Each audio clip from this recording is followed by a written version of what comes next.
In a country full of poverty, oppression, racially charged animosity, debt, political tension, and fear, the single most disruptive force and threat to our liberty remains the problematic portrayal of these issues in popular culture. Welcome, Zims, Zers, Zays, and all those still oppressed by patriarchal binary pronouns. I'm Reactsimply, and this is Problematic This Week. You're probably wondering, what's the need of this show? It's pretty simple. I just propagate other people's opinions as if they're my own. I mean, they really are because of the correct opinion. And then we just get them to other people so they don't have to make opinions. Just so you can keep, making Instagram accounts for your cat or, the parkas that you want to sell on Pinterest that are made for parakeets. The really important things in life. So first things first, it's 2018, so I know you're probably wondering, where's the trigger warning? We're talking about something as politically charged as other people's opinions. We really need a trigger warning. So, cue the trigger warning. Problematic This Week. It tackles tough, real-world issues. But if you are struggling with these issues yourself, this series may not be right for you, or you may want to watch it with a trusted adult.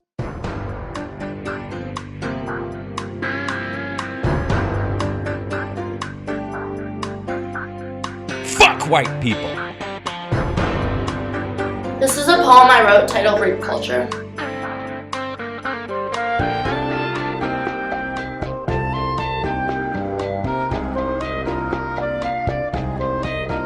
Vanity Fair asked the pressing question, what is going on with Trump's pant legs?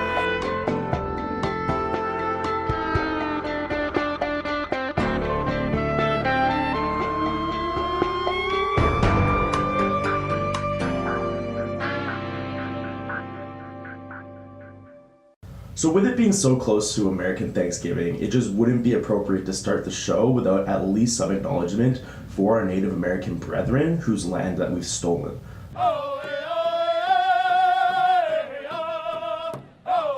But that's a whole other video. This is Problematic This Week, not problematic the last 2 centuries.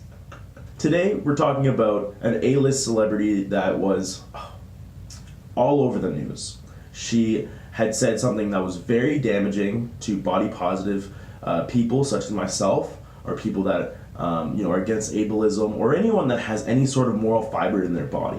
And the person that we're talking about is the household, everyone knows her, Sarah Michelle Gellar of Scooby-Doo 2 Unleash the Monsters fame, and a little lesser known show named Buffy the Vampire Slayer where she played the title character.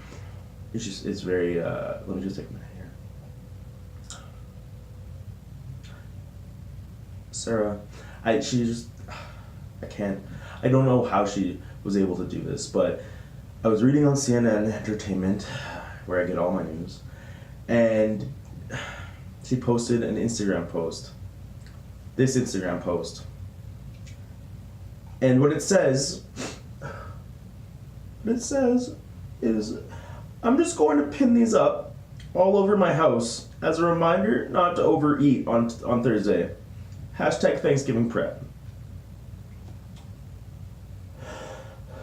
Sarah, Daphne, do you know how damaging that post is to someone who has struggled with their weight in the past?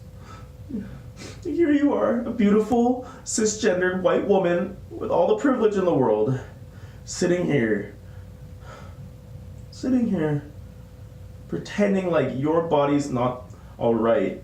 What about my body, Sarah? What about my body? Sarah, what you did this week was unacceptable, problematic, and deeply offended and hurt my feelings.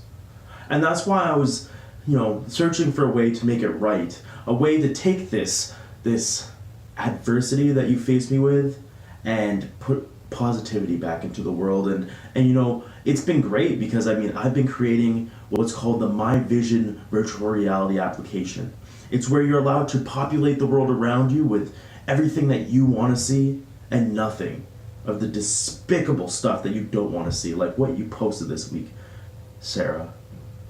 So this is the My Vision VR. As you can tell, as soon as you take it out of the box, the first thing you're gonna realize is the very sleek design. Most people, they won't even realize you're wearing it. Part of the sleek design is just so we can walk around the community And no one realized that we're filtering out the things we don't want to see and only seeing, what's acceptable to us. So now I'm patching you through to my view. You can see everything that I'm seeing right now, and I'm just have it in normal mode.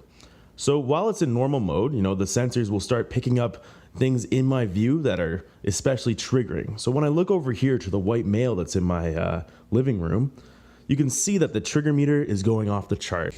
Body positive mode actually has some really good features as well. Let's say I want to know what's in this yogurt in terms of the calories.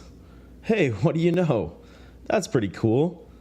Online there's a lot of misinformation about what's healthy and what's not. And a lot of people still hold themselves to the standard of, archaic technologies such as a scale. When you're in body positive mode, look what happens.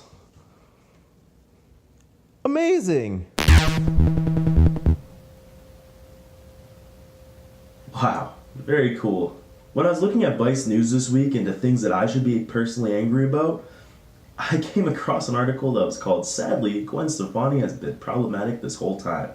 And wow, I had never really realized that this woman from the 90s who was breaking glass ceilings left, right, and center was really just a harlot of cultural appropriation and was really stealing from ethnic minorities, namely Japanese and Afro-marginalized cultures, to really prop up her narrative and prop up, her existing talent as an artist. It's really quite a shame. I mean, as you can see in this image straight from the article, she was culture appropriating these Japanese women whose culture, of course, was appropriating black culture. But I mean, because they're marginalized and ethnic, it's impossible for them to, steal from other cultures and for it to be an issue. It's only when the white woman decides to put her foot into the ring, that's when it's really an issue.